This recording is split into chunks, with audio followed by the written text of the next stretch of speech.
Hello दोस्तों, स्वागत है आपका टेक्स्ट बुक यूट्यूब चैनल पर और स्वागत है आपका इस सेशन में जहां पर आज हम लोग डिस्कस करने वाले हैं। दोस्तों, अगर आप एसएससी सिलेक्शन पोस्ट फेज 13 के जो है फॉर्म्स फिलअप कर रहे हो तो इन गलतियों को बिल्कुल ना करें फॉर्म फिलअप करते समय। और जो है दोस्तों, आप पहले से क्या क्या चीजें आपको ध्यान रखनी है उन सब पर बातें करेंगे। नहीं तो दोस्तों, कई बार ऐसा देखा गया है कि फॉर्म रिजेक्ट हो जाते हैं।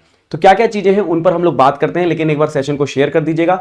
छोटा सा सेशन रखेंगे जिससे दोस्तों आपको सारी चीजें समझ में आ जाएं। ठीक है, चलिए स्टार्ट करते हैं दोस्तों इस सेशन को। और सबसे पहले दोस्तों आपको बता दूं, अगर आप एसएससी सिलेक्शन पोस्ट फेज 13 के लिए जा रहे हो तो उसका एग्जाम पैटर्न क्या होता है वो एक बार देख लीजिए।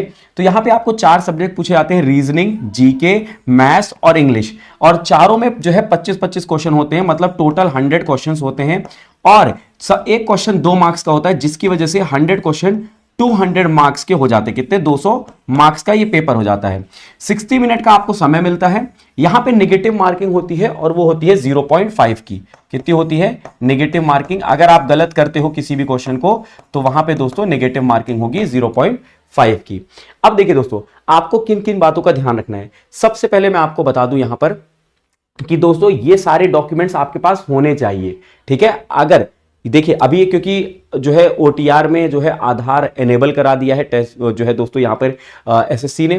तो अगर आप देखोगे तो जो लोग not undergone Aadhaar based authentication, अगर आपने आधार बेस्ड ऑथेंटिकेशन नहीं किया है उसके लिए आपको क्या करना होगा वो हम लोग यहां पे बात कर लेते हैं। Just a minute. तो मैं यहां पर एक एक चीज करके आपको बताता जाऊंगा, तो आप यहां पे सारी चीजों को नोट डाउन कर लीजिएगा। ठीक है, अगर आपने आधार ऑथेंटिकेशन नहीं किया, अगर किया है तब तो अच्छा है, वेल एंड गुड है।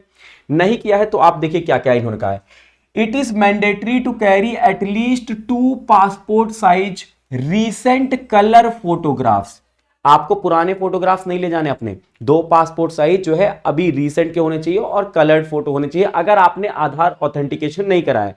अगर आपका आधार बेस्ड ऑथेंटिकेशन है तो आपको यहां पे उतनी ज्यादा दिक्कतें नहीं आएंगी।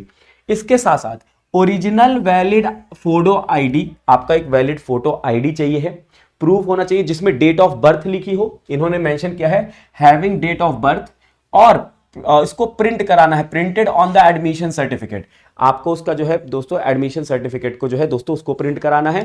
आपको अपनी आईडी कोई होनी चाहिए जो वैलिड आईडी प्रूफ हो, जिसमें आपका डेट ऑफ बर्थ मेंशन हो, जो कि एडमिशन में लिखा हुआ है। एडमिशन सर्टिफिकेट मतलब जो एडमिट कार्ड होगा उसमें जो डेट ऑफ बर्थ है और आपकी जो आईडी है उसमें सेम होना चाहिए, अलग नहीं होना चाहिए, अन्यथा आपको पेपर देने नहीं मिलेगा। ठीक है, अब देखिए दोस्तों, यहां पे आधार कार्ड हो सकता है, वोटर आईडी कार्ड हो सकता है, ड्राइविंग लाइसेंस हो सकता है, पैन कार्ड हो सकता है, पासपोर्ट हो सकता है, ID card issued by school और कॉलेज वो भी चलेगा, लेकिन उसमें डेट ऑफ बर्थ मेंशन होनी चाहिए। ठीक है, एम्प्लॉयर आईडी कार्ड हो सकती है, ex serviceman discharge book issue हो सकती है, और any other photo bearing valid ID card.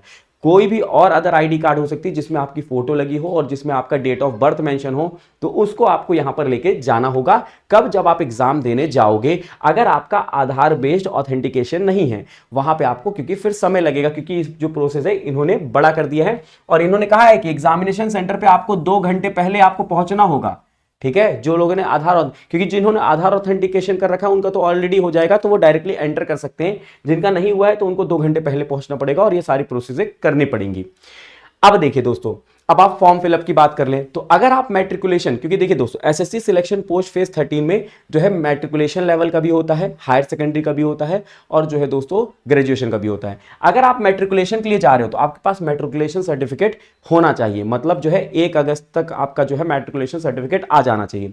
अगर उसमें आपके फादर के नेम में अगर कोई गलती है, या आपके नाम में कोई गलती है, या मदर के नेम में कोई गलती है, या डेट ऑफ बर्थ में कोई गलती है, उसको तुरंत सुधरवा लीजिएगा। क्योंकि पता चले कि आपने फॉर्म फिलअप में, दोस्तों अभी आप फॉर्म फिलअप कर रहे हो, ठीक है, किसी का 1 अगस्त, क्योंकि इसमें बोला गया 1 अगस्त से पहले आपका सर्टिफिकेट होना चाहिए।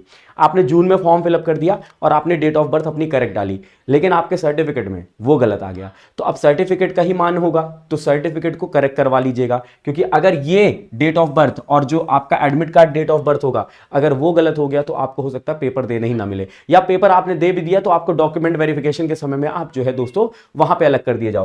तो या फादर के नाम में दोस्तों चाहे नेम में कोई परिवर्तन हो, ठीक है, छोटा मोटा परिवर्तन होता है, जैसे ए की जगह ओ हो गया है, ठीक है, तो उसमें जो है दोस्तों क्या बनाई जा सकती है, एक नोटरी बनवाई जा सकती है। ठीक है, आप जाओगे और दोस्तों वहां पे नोटरी बनवा लोगे, तो वो चल जाती है। लेकिन वो डॉक्यूमेंट वेरिफिकेशन, इससे पहले दोस्तों अगर आपके पास टाइम है इसको करेक्ट करवा लीजिए। सेम दोस्तों जो हायर सेकेंडरी के लिए जा रहे हैं उनको सेम 12th के लिए जो है दोस्तों ये तो होना ही चाहिए। 10th में गलती हुई है तो उसको सुधरवा लीजिएगा, ठीक है। सेम ग्रेजुएशन वालों के लिए, अगर आप ग्रेजुएशन के मतलब पोस्ट के लिए जा रहे हो तो आपके पास ग्रेजुएशन सर्टिफिकेट होना चाहिए, ये ध्यान रखें। कोई भी गलती है उसको सुधरवा लीजिएगा। अब दोस्तों यहां पे इसके अलावा क्या होना चाहिए, कास्ट सर्टिफिकेट। क्योंकि दोस्तों मान लीजिए आपने SC ST डाला या OBC डाला और आपके पास कास्ट सर्टिफिकेट ही नहीं है, तो दोस्तों ये बाद में प्रॉब्लम क्रिएट करेगा। इसलिए जो है इसको पहले से ही रेडी करवा के रख लीजिएगा, ठीक है। कास्ट सर्टिफिकेट आपके पास होना चाहिए। कास्ट सर्टिफिकेट के साथ साथ अगर आप EWS इकोनॉमिक वीकर सेक्शन से अगर आप भर रहे हो तो उसके लिए दोस्तों एक सर्टिफिकेट बनता है, eligibility certificate for economically weaker section, इसको बनवा लीजिएगा, ठीक है। अगर आप EWS से भर रहे हैं, नहीं भर रहे हैं तो उसकी जरूरत नहीं पड़ेगी, ठीक है। इसके अलावा जो है आइडेंटिटी कार्ड, आइडेंटिटी कार्ड मान लीजिए आप आधार कार्ड को बेस, क्योंकि आधार कार्ड ही लोग जो है ज्यादातर यूज करते हैं, तो इसमें जो है आपका एक तो फोन नंबर अपडेटेड होना चाहिए, फोन नंबर, ठीक है। अगर फोन नंबर अपडेटेड नहीं होगा तो एक्सेप्टेबल नहीं होगा। दूसरी चीज, आपका डेट ऑफ बर्थ जो है अगर इसमें गलत लिखा है तो इसको करेक्ट करवा लीजिए।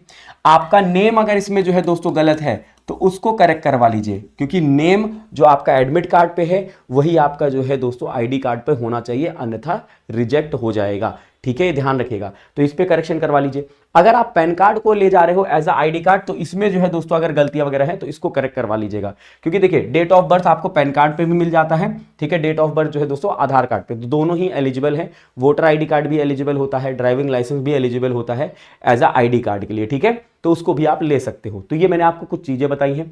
हाँ, अगर दोस्तों ये डॉक्यूमेंट वेरिफिकेशन के लिए है दोस्तों, ये जो दोस्तों आप जाओगे डोमिसिल, डोमिसिल दोस्तों जरूरत पड़ जाती है कि भाई निवासी प्रमाण पत्र आप कहाँ के निवासी हो। कई जगह दोस्तों नहीं भी लगता है, कई जगह लगता भी है, तो दोस्तों आप बनवा के रख लो, सेफ साइड हो जाओ, क्या दिक्कत है ना। पहले से बन के रखा हुआ है, क्या ही दिक्कत होगा, है ना।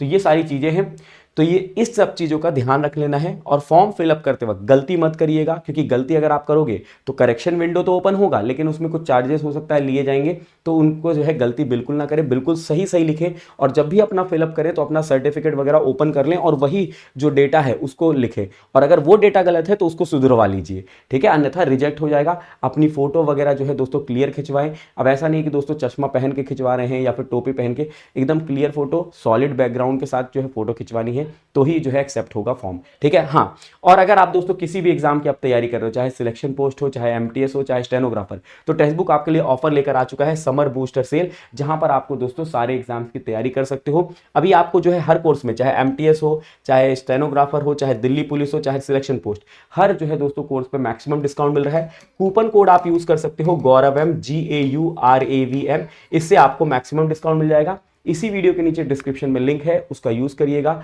और वहां पे कूपन कोड यूज करके जुड़ जाइएगा और तैयारी अपनी शुरू कर दीजिएगा।